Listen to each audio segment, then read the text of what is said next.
కాకినాడ జిల్లా కిర్లంపూడి మండలం తామరాడ గ్రామంలో కీర్తిశేషులు సేనాపతి హరికృష్ణ జ్ఞాపకార్థం వారి కుమారుడు సేనాపతి చెల్లారావు సునీత దంపతుల ఆర్థిక సహాయంతో సురక్షిత మంచినీటి సరఫరా కేంద్రాన్ని నిర్మించారు. ఈ కేంద్రాన్ని జగ్గంపేట ఎమ్మెల్యే జ్యోతుల నెహ్రూ ప్రారంభించారు. మాజీ సర్పంచ్ అనుకుల శ్రీకాంత్ ఆధ్వర్యంలో ఓవర్ హెడ్ ట్యాంక్ కు నూతన మెట్లను నిర్మించారు. ఈ మెట్లను కాకినాడ జిల్లా టీడీపీ అధ్యక్షుడు జ్యోతుల నవీన్ చేతుల మీదుగా ప్రారంభించారు. ఈ సందర్భంగా సేనాపతి చెల్లారావు మాట్లాడుతూ 10 లక్షల రూపాయలతో bore, building, mineral water plant నిర్మాణం చేసి గ్రామంలో ప్రజలందరికీ ఉచితంగా సురక్షిత మంచినీరు సరఫరా చేస్తామని అన్నారు. శ్రీకాంత్ మాట్లాడుతూ జ్యోతుల నెహ్రూ ఫౌండేషన్ స్ఫూర్తితో ప్రతి ఒక్కరూ సేవా కార్యక్రమాలు చేయాలని పిలుపునిచ్చారు.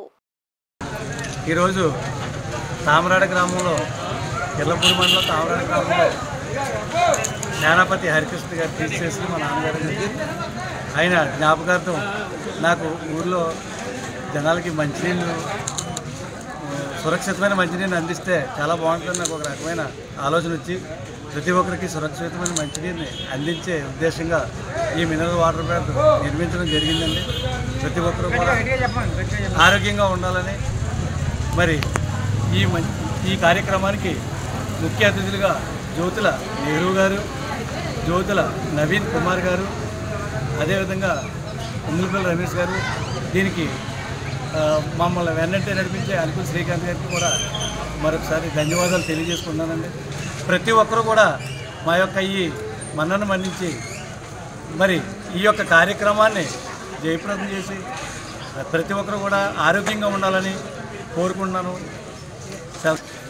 పుట్టిన ఊరికి ఏదో చిన్న కార్యక్రమం చేసి ప్రతి ఒక్కరికి కూడా మంచినీరు అందాలని నా యొక్క సహకారం ఏదో నాకు తోచిన విధంగా చేయాలనేసి ఈ కార్యక్రమం చేయడం జరిగింది.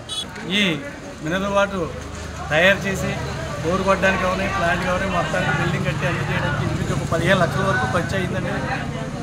మరి ప్రతి ఒక్కరు కూడా ఇటువంటి కార్యక్రమాలు దీన్ని ఆసరాగా తీసుకుని మిగతా వాళ్ళందరూ కూడా ఇటువంటి కార్యక్రమాలు చేసి మీరందరూ కూడా మంచి బాటలో నడవాల్సిందిగా కోరుకుంటున్నాను.